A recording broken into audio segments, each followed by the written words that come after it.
right. Well, this next one also very fun. This is my favorite defense that I get all the time in lots of videos. It is just as good, which usually when somebody is saying that, it implies the direct opposite of that. It is in fact an inferior product that somebody is saying it is at best okay, it's close enough to the real thing, like whether that's a Bear Creek Arsenal side charger that somebody's put 400 rounds through it and they're like, guys, it's ready to go, bro. It is just as good as the $800 BCM. I've heard this argument in every video that I make on any price range.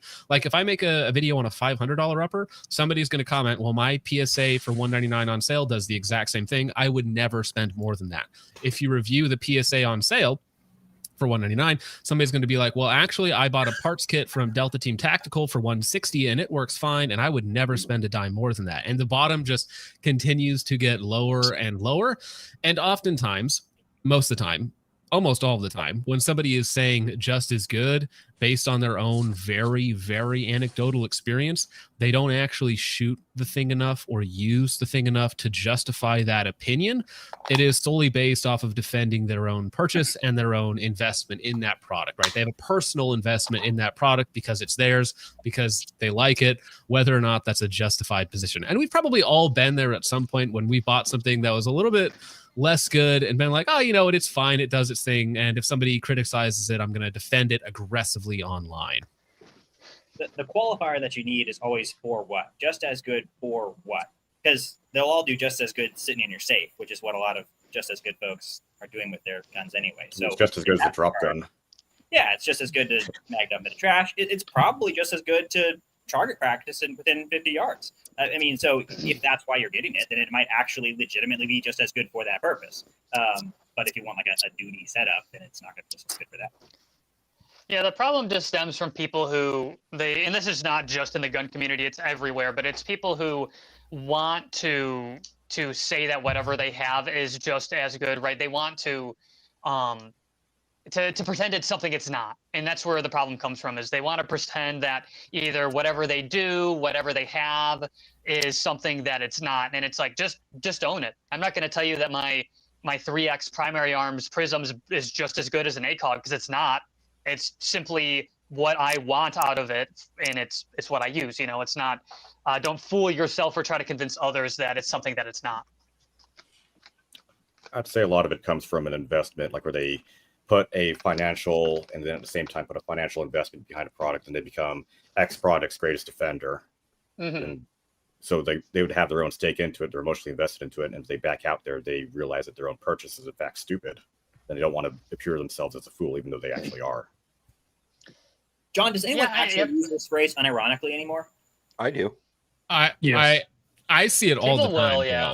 People will. If I criticize any one of the budget companies for any reason, I'm going to get defenders in the chat or comment section saying, like, if I say, oh, Anderson has spotty QC at times, I'm going to get somebody that says, listen, my Anderson that I bought in 2015 for $499 at my local gun store has been flawless for 10 years.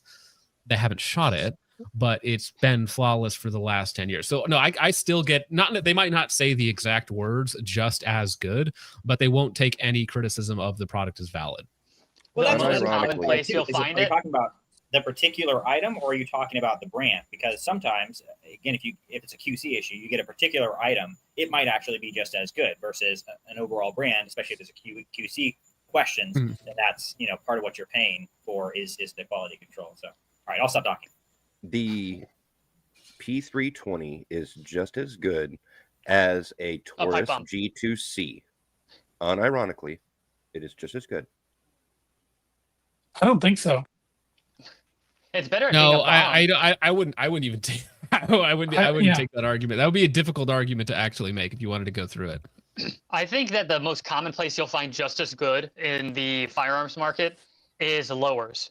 AR lowers. People are going to say my Anderson, my PSA, whatever it might be, my Arrow lower is just as good. It's the same as a BCM lower or a Colt lower. You know, they're all the same. I think that's going to be the #1 place you hear it. I mean, if it's in spec, it is. I'd say for modular firearms in general, where it's fairly easy for anyone to take separate components and assemble them together and slap them together to a gun. So your Glock Gen 3 derivative, your AR-15, that sort of stuff. Mm-hmm. I see the just as good a lot with like Olight, which I know for a Olight. fact Olight is not just as good. I Well, personally had an Olight almost explode in my pocket one time. It wasn't turned on. Hey, It just started Olight has getting pedigree. really It's hot. stacked bodies. Okay. listen, You know I what, I'm know sure it cops does. that have been cops for a year and a half, and then they got kicked out, and they love Olight. Okay, Yeah, it's their I bet. favorite light brand. Yeah. Well, we're talking about Johnny Also- Q, right? Also, on a I didn't personal say note, Johnny Q, but I mean his circumstance might be very similar to that. on a personal note to maybe someone on the panel, people who say that the Springfield XD is just as good as the Glock, I'm sorry, Who but I are think you're those wrong. people? Yeah, I owned a Springfield actually, XC40. I've upgraded with grip Unironically, zone. I think the grip zone and the lip zone. I think that Nut and Fancy is a XD defender, if I'm not mistaken. I think he made some really positive videos on the XDM back in the day. I have two of the XDs, so I love them. Yeah. But you also, according to Huge Ass, look like Make-A-Wish Foundation. Indiana Jones. So it makes sense. We got Make-A-Wish Indiana Jones with a Make-A-Wish Walther. It's fantastic, or whatever he carried.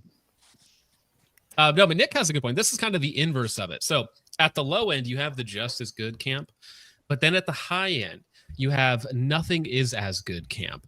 And I disagree with this. As somebody who shot the LMTs, the Knights armaments, LWRCs and whatnot, I think there's almost like an inverse. I'm sorry. I think there's almost like an inverse quality curve where like the middle BCM to Geisley and anything in between is a sweet spot of price, performance, and in fact, sometimes the best performance on the market. And the truly like cutting edge top tier models are sometimes just worse. So it's almost like there's an inverse relationship to price. So at the top, Diminishing returns. well, not just diminishing returns, but sometimes less, right? It actually goes down. Like for instance, what's a good one? So like LMT, while I like the receiver system, I wouldn't choose one over one of my Geisley uppers. I just wouldn't. I would unironically, I would take an LWRC or a Geisley above the rifle that costs twice as much, right? Because I think it actually has more performance or does the thing that I like better, right? So there's at the bottom end, you have just as good.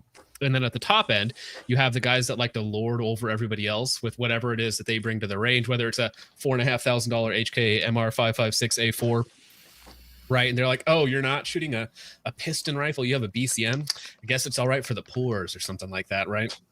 It is ironic too, because people like the SIG Spear owners will have that mentality, which is funny because they have some pretty glaring issues with those guns, and they just refuse to know. They like, don't Come back acknowledge to it. me when you're not on Gen 6 of whatever your rifle is. Yeah, it's like And still don't have a good Geisley rail. owner, you a staccato owner, get that poor shit away from me.